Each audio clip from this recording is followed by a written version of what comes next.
Hello,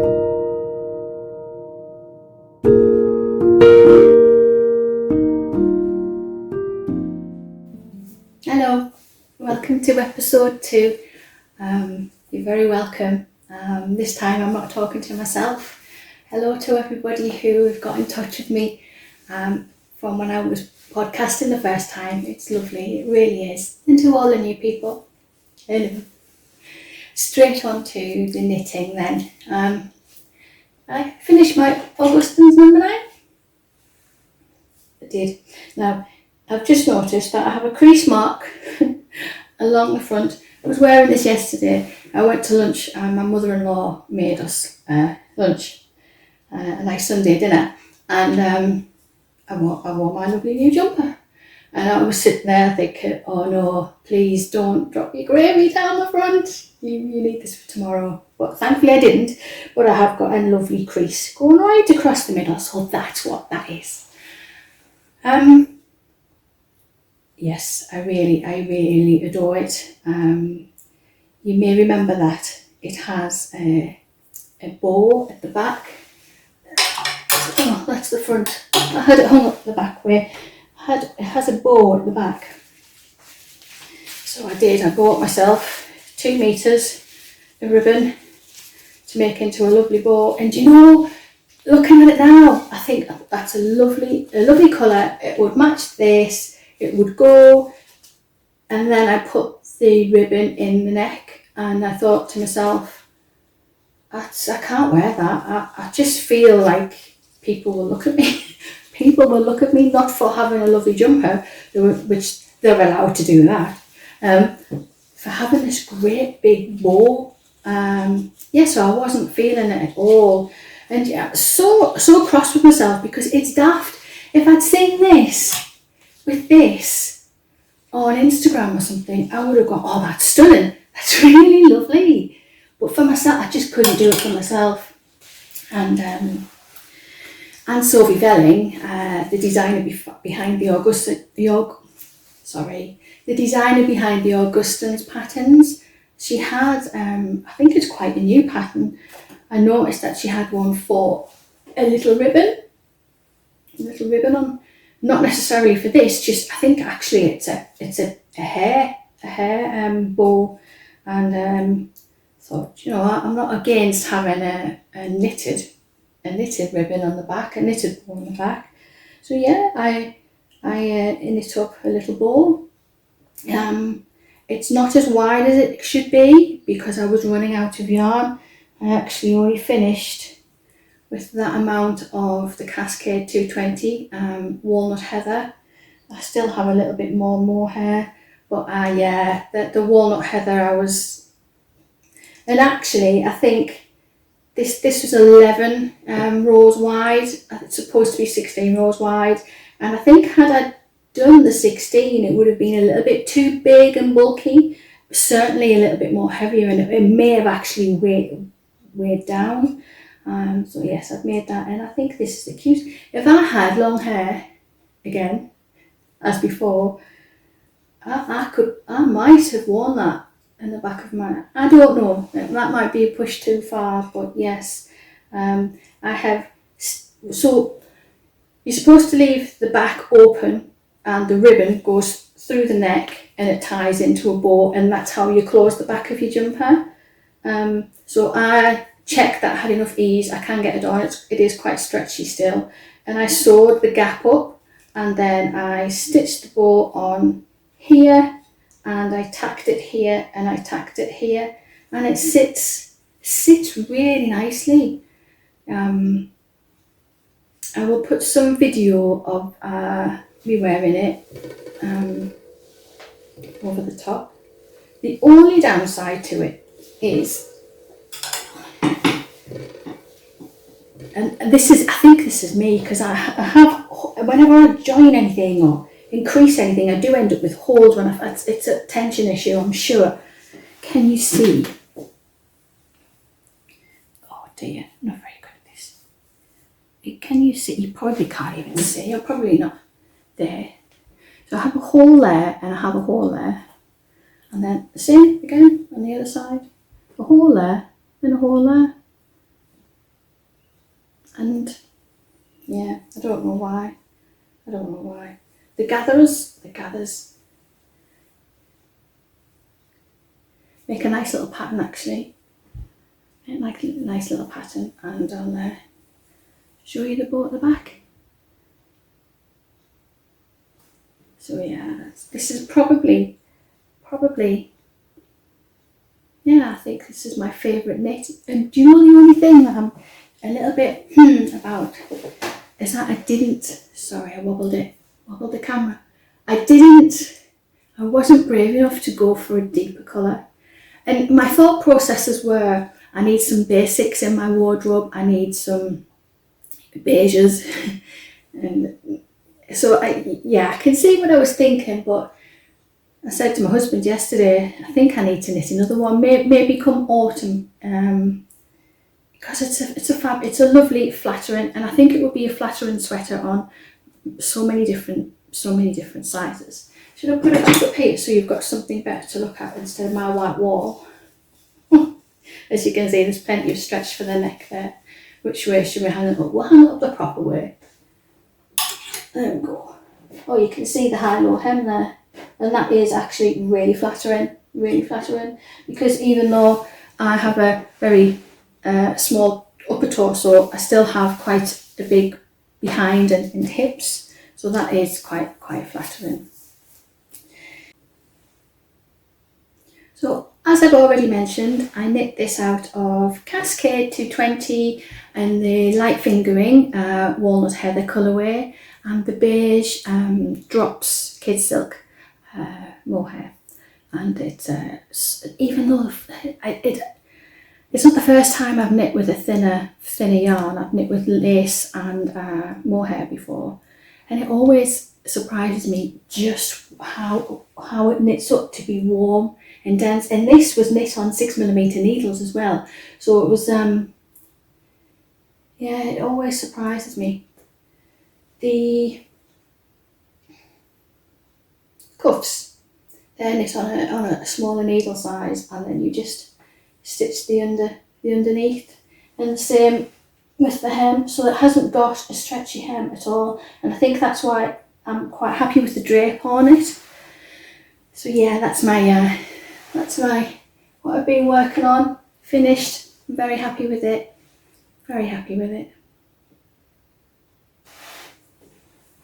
I'm just looking for my other finished item. And it's on the floor. Sorry. Alright, so you might remember that I was knitting a 2x2 rib sock, loosely based on Petite Knit Sunday socks. I must get a notebook and write everything down. And I was knitting them in some very light Drops Alaska, in very light grey, very light grey Drops Alaska is what I knit the 2x2 rib socks in. And I had the intention of over dyeing this with avocado pips, and everything was going well. I made the dye stock with the avocado pips, and it came out to the apricot kind of colour, the peachy kind of colour that I remembered, because I've used it before.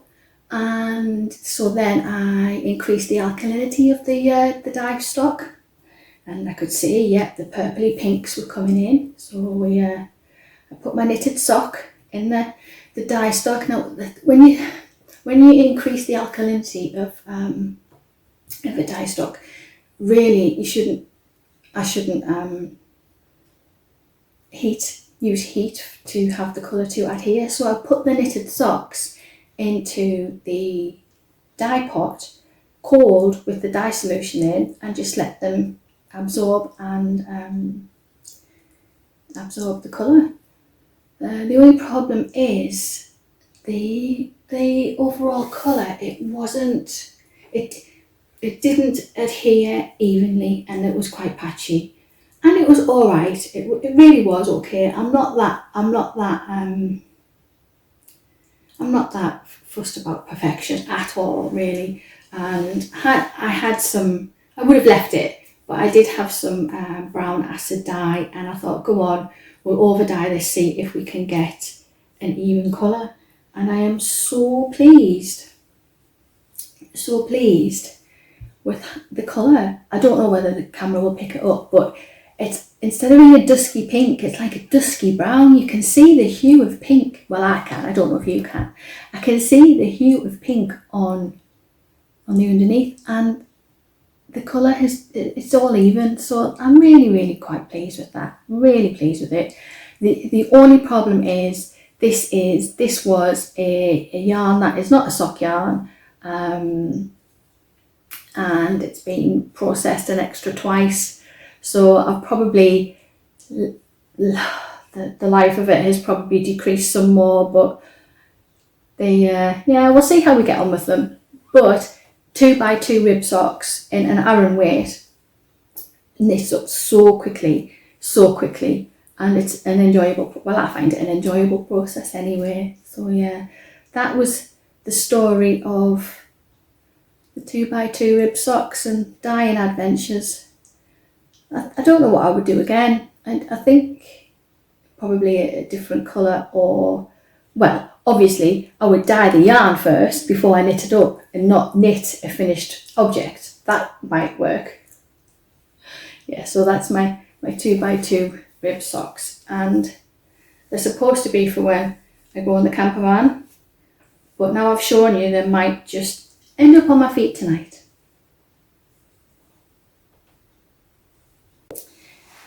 Okay, I am working on, if I can put my socks up there, I am working on just 60 seconds of the Billy pullover, and now I'm in a tangle. I'll put that up there as well. Just 60 seconds of the Billy pullover, because I don't want to bore you with it. Progress has been made. I have, I just put the neck in, and it's stretchy. My goodness, this time, stretchy neck. And I have managed to, we're starting down the front now, and I am making progress. And do you know, the more I'm doing, the easier it's getting, because I can see straight away, I can just see straight away if I make a mistake, if I take the cable the wrong way. There is a mistake in here. Let me find it. You might, hopefully the camera will pick up that there's a cable row. Where's it gone? There's a cable down the raglan. Oh, sadly, where's it gone? Sadly, missed one. So I got the first one in, I've missed the second one, and then we're okay from the third one.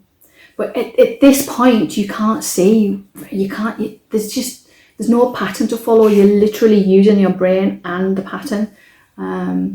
So it does get easier. And as I was knitting these last couple of rows, I know they're the sleeve increases. I know that's the main increase. I know what goes on in the raglan.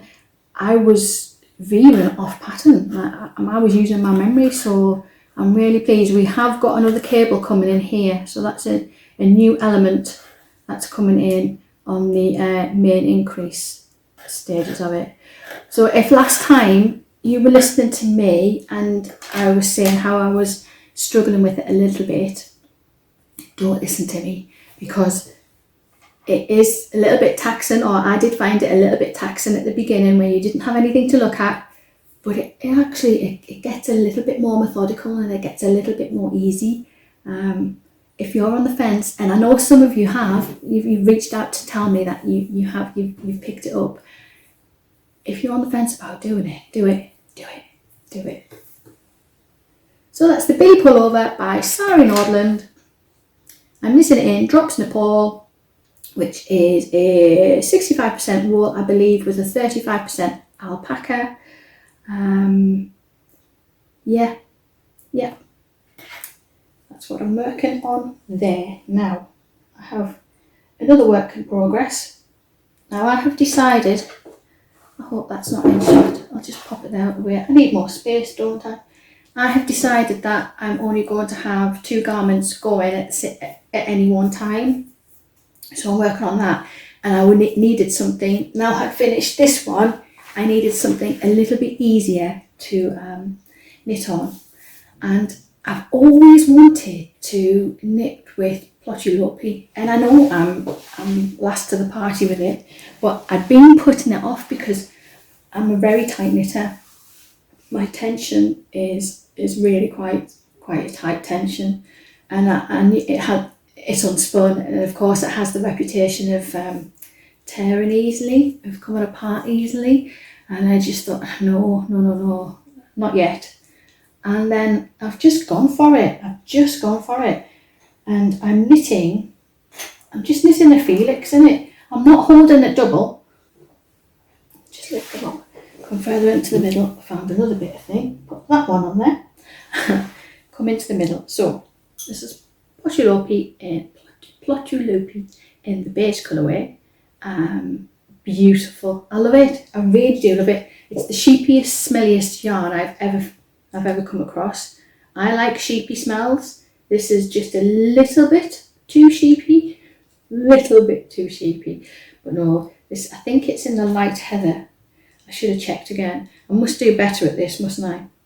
So I am knitting the Felix. Now why I chose the Felix was because the increases on the Felix are obvious, and it's something that visually I could work out what I needed for me. So I've dropped down a lot in chest size. If you don't know why I've dropped down a lot in chest size, check out episode 1, and I say a little bit about it there. But I've lost 13 inches on my chest size, and be careful, I've got double pointed needles on my sleeve.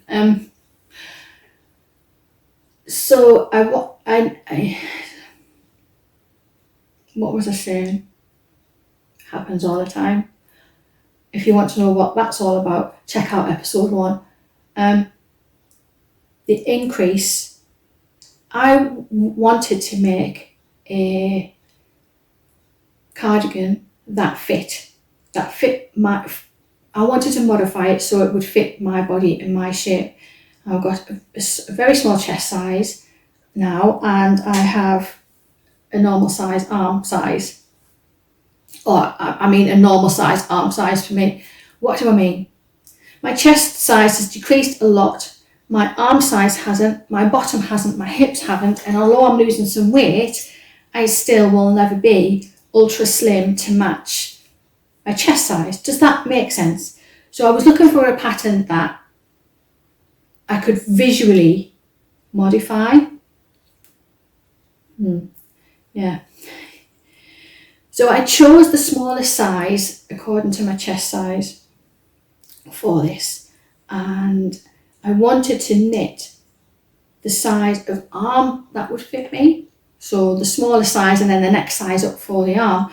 So what I did was I knit the increases. I think there's 4 increases there. So I knit the increases for the amount of fabric that would be here. So that was 4. Ideally, for the arm size, I should have had 5 increases there.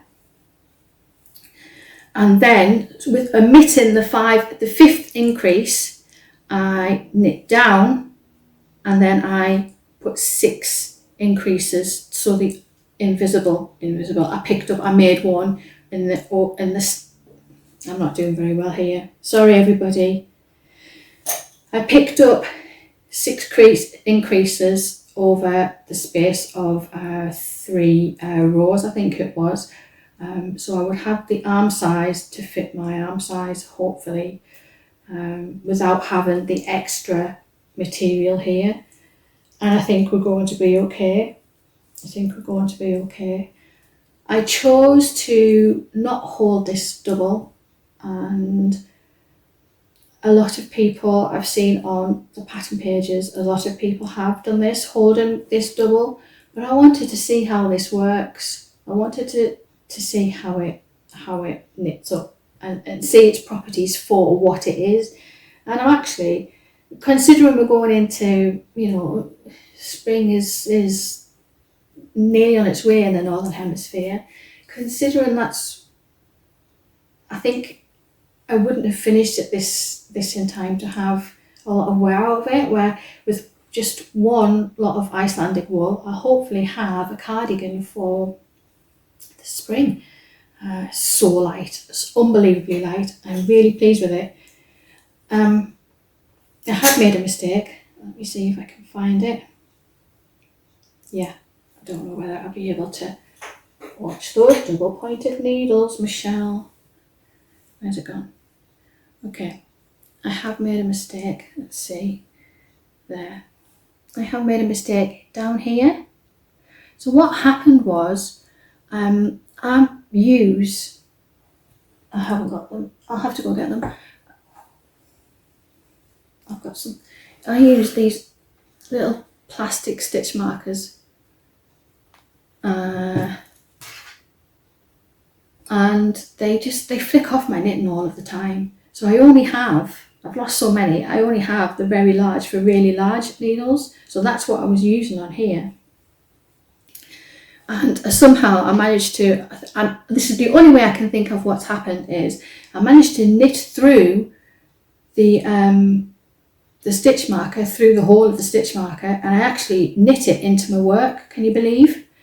So I had to snap the stitch marker to get it out, and then I lost my place. So my increases have gone off around about here, I think. So what's happened is I've got a thick leg here. I thought if I could just stitch that, just, manipulate that to be thin like the rest, that might look okay. And then I've gone off that awful noise when your phone cuts off. What was I talking about? I was showing you my mistake. Where has it gone? There. So I'm thinking, I think it's those that have gone off, the two holes underneath. If I stitch, just manipulate that hole a little bit, it might look like it lines up. But actually, I don't think it's very noticeable. I did ask my husband if he could spot the mistake, and he said no. But to be honest with you, if I walked in the room with neon pink flashing glasses on, he wouldn't realise there was a change in my appearance. So that's nothing to go by. So that is my Felix pullover. Very happy with it. There is one other thing I wanted to mention about this. You know how I was talking about last time about needing some mindless knitting where I just knit round and round. This is not a very taxing pattern. For me. But because this and my tension issues, I set myself a challenge of not tearing it, not pulling it apart. And so far so good, I have not pulled this apart. Very nearly just did then. I haven't pulled it apart, and what I found was, what it's bringing me is mindful knitting, and this is something that I haven't really appreciated. I've had to watch every single stitch, watch my tension every single stitch. So even though my brain isn't needing to process a lot, I have to be in the moment with this, and I'm really, really enjoying that. I'm really enjoying it. I will be so upset when I finish this, actually. This has been a wonderful project to work on. It's taxed me a tiny little bit. It's given me the mindless knitting where I don't have to worry about the pattern, but it's brought mindful knitting in. Plus it's Plotulopy, plus it's the Felix pullover. It was destined to be a winner. The only thing I'm a little bit concerned about is because I haven't held this double, and even though it knits up to be, a really strong fabric, I don't think it's going to be a hard wearing fabric. So I'm a little bit concerned about the longevity. I think it'll develop holes quite quickly. We'll see how we go. I'll learn something if nothing else. The pattern has you do a tubular bind off, and I looked at it and I thought, I don't think this is strong enough to be stitching, because I'll be yanking it through. So I've just done a normal rib in rib pattern, a normal cast off in rib pattern, and although it's not as nice and neat as a tubular bind off, that's fine. I am a little bit concerned when it comes to picking up the stitches along the button band. I am quite concerned about that. We'll see how it holds up. But again, I'll learn something. And I'm not going to put buttons on it. And the reason being is I just kind of want it to sit. I just want it to sit. I wouldn't close it. I might have got my measurements wrong. I don't want an oversized top. I'm worried about, because this is so light and airy, that any buttons that I put on would make it pull down, would make it sag a little bit, and that's not what I've got. I've got lots of knitwear that sags around here, and that's not what I would like. So no buttons on the button band. So yeah, that's my Felix in Istex Plotulopy. Really, really enjoying it. I will be knitting a lot more out of this. I've got 1.5 sleeves to do. I'm going to have enough, but what's going to happen is I'm going to have some leftovers, and I'm going to want to use those leftovers, and that will probably mean I'll have to buy some more yarn to use those leftovers. So yeah, that's what's going to happen. So that is my Felix by Amy Christophers. Now, I normally do my sleeves with a cable. I do the magic loop. So when I was, I knew straight away that magic loop on here. Sorry, I know we're talking about the Felix again, but we're not really. I knew that I needed to get some double pointed needles to do these sleeves, because it was pulling the magic loop where you separate to put it on both the needles. It was pulling. I thought no. So I didn't have any knitting to do. Not easy knitting to do while I waited for delivery of my double pointed needles. So I pulled out my crochet. Oh, I better not crinkle for you. Hold on, pull it out. Let's see. Pull it out. So I have so many.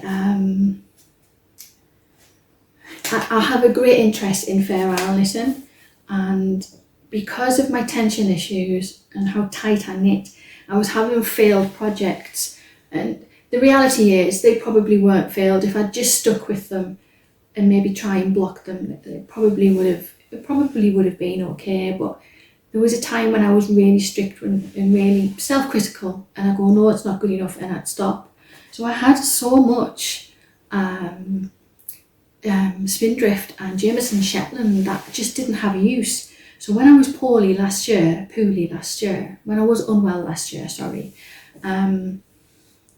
I picked up crochet, and I started to make a crochet blanket. Let me show you. So what I'm doing is I'm knitting 4 large squares of 35 rounds each. That's the wrong way. 35 rounds each. So that is my first one. And then this is my second one. Now, we speak about tension. This happens to me every time I crochet in a square. I start off loosely in the middle. I'm mindful of what I'm doing, and then I get tighter and tighter, and I end up with a dome in the middle. Now, thankfully, this one's been blocked. Thankfully, it blocks out. Thank goodness. Because I've done it that way, I've done it on this third one, fourth one, I've done it on all of them. That one's terrible. Oh my goodness, I hope that blocks out. Can you see that? Oh my goodness. Okay, so yeah, I'm just using what I've got in whatever colour I fancy, and I will just put them all together and make into a blanket. It was supposed to be for on here on our kitchen table, because we have a large patio window in the house that we're in at the moment, and it gets a little bit chilly. So I thought, I'll crochet a blanket for it, but I like it so much, I think. So that would have meant I would have joined it with greys maybe, but I think I'm going to join them all together with an undyed Shetland of a creamy colour and have it as a bed one. I think it'd be lovely. And I'm trying to develop a country cottage kind of bedroom feel. I think that'd be lovely in my bedroom. So it's come back out, and I'm pleased it's come back out. I love the colours, I love the yarn, I love crochet, and I would really like the end product. And this is a way whereas I can keep to 2 projects of knitting, because if I need something that is a little bit easier for the concentration, I can just pick up this, and that's going to work fabulous for me. So I was talking about what are they called? Stitch marker problem, when I've only got the large ones left. I think I knit through the loop on my Felix. I was weaving in the ends. Where's my ends? I was weaving in the ends, and suddenly I had this lovely colourful pile of Shetland ends, and I thought, yes, I know what I'm going to do. The only thing is they're not here, I'll have to go get them. There we go. Okay, so I had those ends, basically. I had a whole pile of these, and I just knotted them all together, and I made myself just some little stitch markers. And because they're Shetland wool, if they flick off, they don't roll and disappear, never to be found again. They just sit on the lap. They just either stick to my knitting, stick to my clothes, stick to the sofa. So yeah, I've now solved my stitch marker problem. I'm wondering whether I might still knit through them. I have to make some smaller ones to avoid that, but yeah, that was a problem solved. Alright, I have a huge mess here. I have things everywhere. I'm just surrounded by craft. That was craft, not C-R-A-P, craft. Okay, last time I was telling you about my English paper piecing, and how I finished it, and I just quilted it with the machine, and I just used what I had and made it into a project bag. And I look at it and I was, you didn't hand quilt it, Michelle. You took the easy way out. So I have hand quilted just a little thing, and I just what it is I haven't got them either. Basically, all my interchangeable needles I keep in a glass box, a little glass jar, jam jar, and I thought they would look pretty. Naively, I thought they would look pretty, and they do. My little wooden things, they look nice in there. But what I should have done is I should have kept all of the packets so I knew what size was what, and just they would keep together and it would be organised. So this will be a needle case, hopefully, if I can manage to pull it off, because I'm not a sewist. Yeah, so I'm using the fabric that I bought to do this project, and I've hand quilted, and I really enjoyed it because I just let my needle and thread go for a walk all over the fabric, and then I put it in the washing machine and the tumble dryer as well, and it's produced such a lovely quilt effect. And if I look at the quilt effect, that same products, the wadding's the same, the fabric is 100% cotton, same thickness, and just visually I find this much more lovely, much lovelier. So I'm really happy with that. This will be the outside, that will be the outside, and then in here we'll go, and now I've got a cord, in here we'll go, like that, and then I'll close it up like that, and hopefully roll it. That was a pin. Hopefully roll it and attach it with some, I don't know, some ribbon, maybe some string. Not string, it won't be string. It won't be string. I won't put string on it, promise you.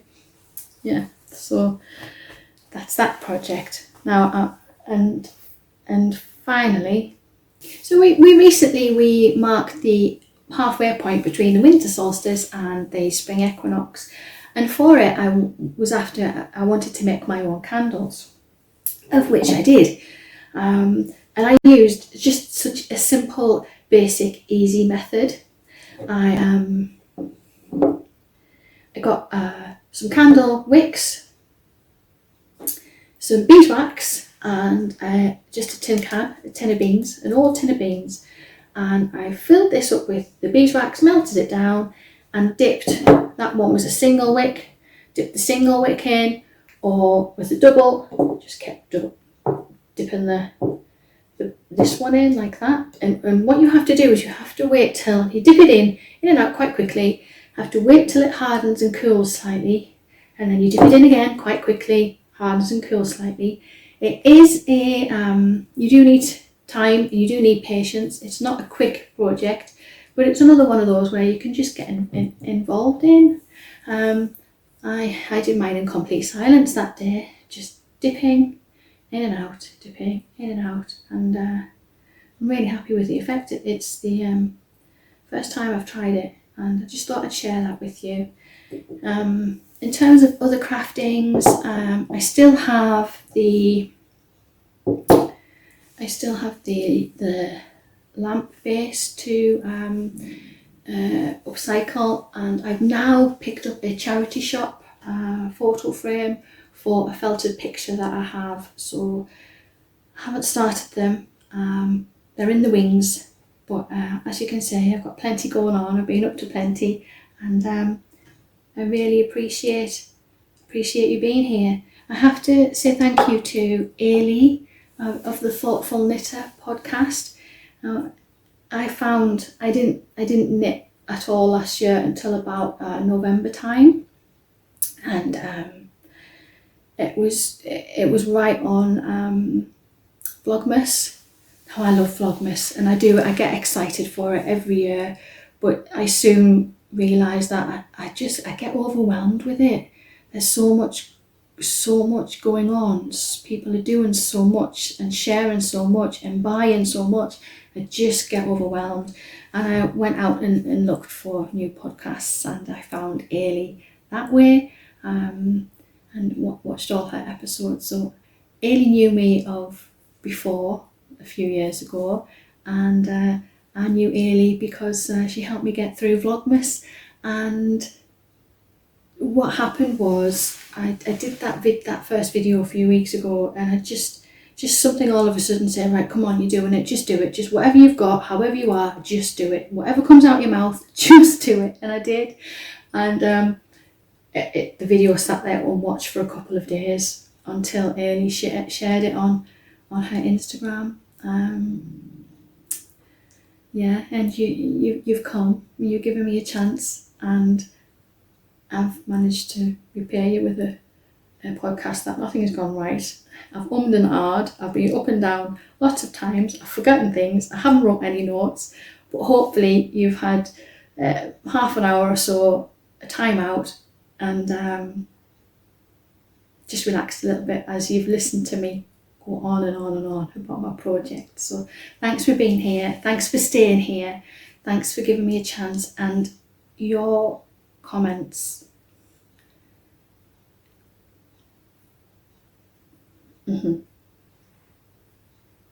Thank you. Okay, so then to episode 3, fingers crossed. I think I need to go and have a lie down. Till the next time, bye bye. I've taken to writing poetry to help my psychological health, help me get out of my mind what it is that I want to say to the world. And this is a little something that I wrote about my personality, and I thought I'd share it. They said she was meek, and while she was gentle and quiet, she was not weak. Instead, she worried less about the falling leaf, for she saw strength in the midwinter bleak.